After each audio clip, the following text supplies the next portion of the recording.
Международная ярмарка продовольственных товаров и сельского хозяйства «Зеленая неделя», ежегодно проходящая в Берлине, является одним из самых традиционных и известных событий столицы Германии. Ростовскую область на этом сельскохозяйственном фестивале представляла делегация, в состав которой вошли глава Зерноградского района, руководители научных и научно-производственных учреждений нашего города. Какова была цель посещения International Green Week Berlin, с нашей съемочной группой поделился руководитель Всероссийского научно-исследовательского института зерновых культур имени Калиненко Андрей Лабушев. Задача была, в общем-то, одна.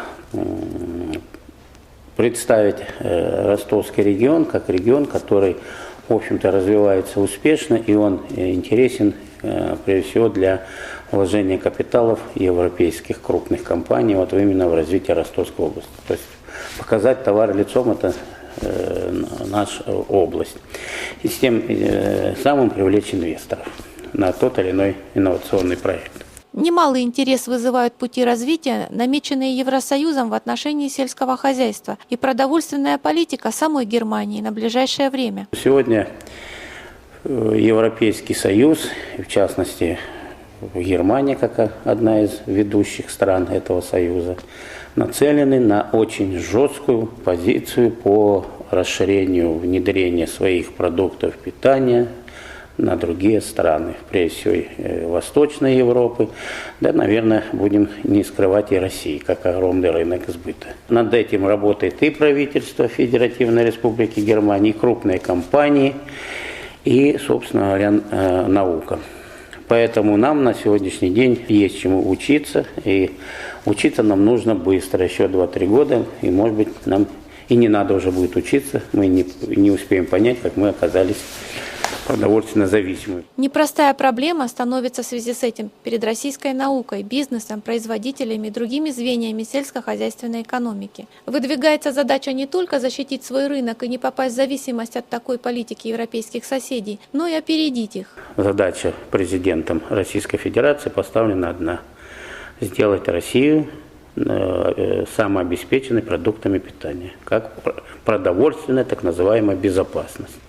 И мы это обязаны учитывать и это реализовать. Поэтому нам нужно буквально в течение этого года предпринять какую-то или создать программу по именно расширению наших возможностей на экспортном рынке.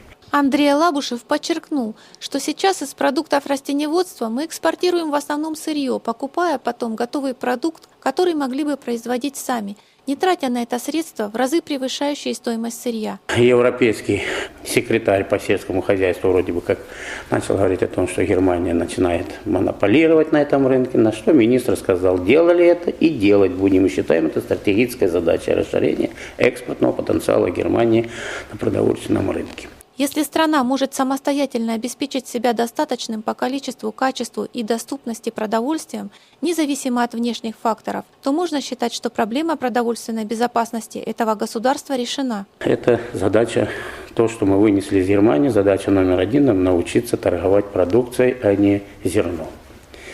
Для этого очень много нужно, к сожалению, сделать. У нас и терминалов нет, чтобы муку, а только зерно, допустим, вывозить и так далее, и так далее. То есть это очень большая программа государственной важности, ну и, естественно, с крупными вложениями.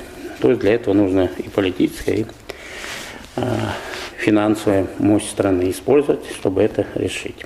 Обеспечение населения продовольствием – это в физическом смысле обеспечение его жизнедеятельности. Опираясь на мощный ресурсный потенциал для развития аграрного сектора, наращивая перерабатывающие мощности сельхозпродукции, Россия способна обеспечить не только собственную продовольственную безопасность, но и сыграть ключевую роль в решении этой всемирной проблемы. Ирина Чорба, Виктор Цехмистров, Дмитрий Чумаченко, телеканал «Зерноград».